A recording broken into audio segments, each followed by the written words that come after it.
Welcome to bird media. నేను మీ Pawan Krishnamurthy.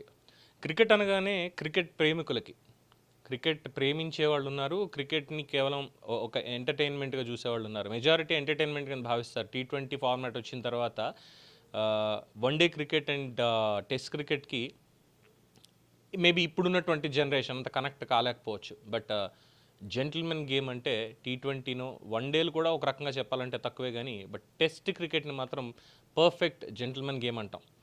So ఆ test క్రికెట్లో కూడా అనేక అద్భుతాలు ఉన్నాయి. ముఖ్యంగా యాషెస్ సిరీస్ గురించి చెప్పుకుంటారు, తర్వాత బార్డర్ గవాస్కర్ ట్రోఫీకి సంబంధించి మాట్లాడుతుంటారు ఆ సిరీస్లో కంప్లీట్గా.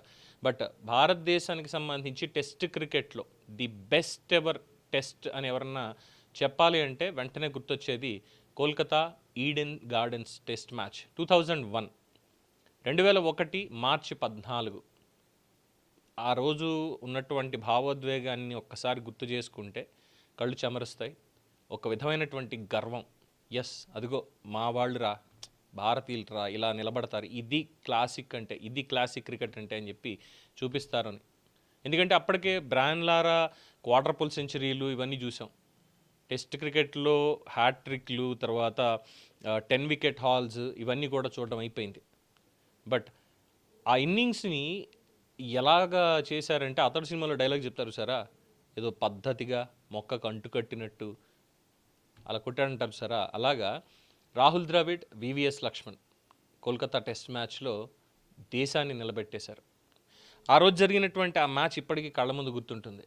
ముఖ్యంగా వివిఎస్ లక్ష్మణ్ 281 పరుగులు, అది కూడా ఫాలోవన్లో ఉండి ఓటమి అంచున ఉండి చేసినటువంటిది. ఆ తర్వాత ఇక హర్భజన్ సింగ్ మాయాజాలం స్పిన్ పజ్జి కొట్టిన దెబ్బకి ఆస్ట్రేలియా వికెట్లో టప్ప టప్ప టప్ప పడ్డాయి.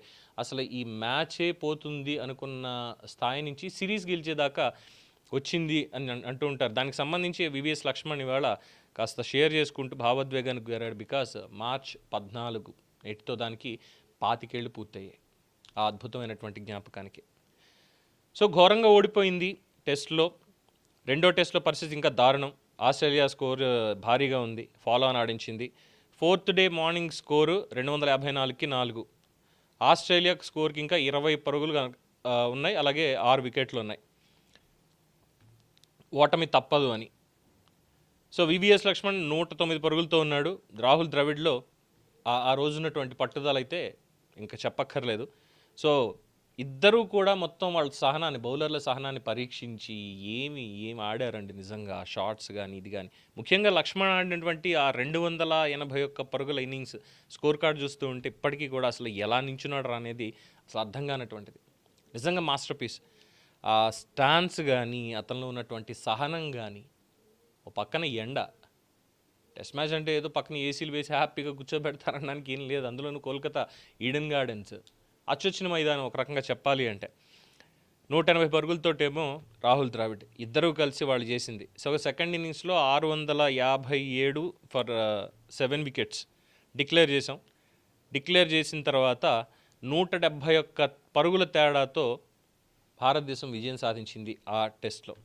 ఆ రోజు మేము పరుగుల కోసం కాదు, ఆశ కోసం ఆడాం, దేశం కోసం ఆడాం. ఓటమి అంచున నిలబడ్డాం. ఖాయం అనుకున్న సమయంలో కూడా మేము నమ్మకాన్ని వదలలేదు. రాహుల్తో కలిసి ఆ ప్రయాణంలో భాగం కావడం అనేది నా అదృష్టం అని చెప్పి 25 ఏళ్ల జ్ఞాపకాలని గుర్తు చేసుకుంటూ వివిఎస్ లక్ష్మణ్, ఇది ఆయన చెప్పినటువంటిది. సో వివిఎస్ లక్ష్మణ్కి ఆస్ట్రేలియన్స్ చాలా ముద్దు పేరు పెట్టుకున్నారు. వివిఎస్ అంటే వెరీ వెరీ స్పెషల్ అని. అదేంటో లక్ష్మణ్ కెరీర్ గ్రాఫ్ అంతా ఒకసారి చూస్తే ముఖ్యంగా ఆస్ట్రేలియా మీద హయ్యెస్ట్. ఆస్ట్రేలియన్లు అంటే చాలు లక్ష్మణ్కి ఎక్కడ లేని పూనకం వస్తుందేమో అని చెప్పి అంటూ ఉంటారు. అలా కూడా. సో ఎనీవే, ఈ 25 ఏళ్ల అనుభవాన్ని మరొక్కసారి మీతో కలిసి పంచుకున్నందుకు ఐఎమ్ ఫీలింగ్ హ్యాపీ. ఇలాంటి టెస్ట్ మ్యాచ్లు నిజంగా క్లాసిక్. క్రికెట్ అనే దానికి నిజమైనటువంటి అర్థం. T20లో ఆ మెరుపులు, ఆ భారీ స్కోర్లు ఇవన్నీ చూస్తూనే ఉంటాం. బంతికి 6 వెళ్తుంది, లేదంటే వికెట్ పడుతుంది. అదంతా కూడా ఏంటంటే ఒక కైండ్ ఆఫ్ ట్రామా అనొచ్చు, ఒక మెంటల్ ట్రామా నిజంగానే. ఒక టెన్షన్ ఉంటుంది, టెన్స్డ్ ఉంటుంది. బట్ ఈవెన్ టెస్టుల్లో కూడా దీనికి మించినటువంటి ఎంటర్టైన్మెంట్ ఉంటుంది. బౌలర్లు మారుతూ ఉంటారు, బ్యాట్స్మెన్ క్రీజ్లోనే ఉంటాడు, కానీ పరుగులు వన్డేల్లోనూ లేదు అంటే T20లో కొట్టినట్టుగా భారీగా పరుగులు చేయాలి అంటే బాల్ టు బాల్, సిక్సర్లు తక్కువ ఉంటాయి. మొత్తం గ్రౌండ్ 360 డిగ్రీ షాట్స్ వెళ్తూనే ఉంటాయి. అది అందులో ఉన్నటువంటి గొప్పదనం.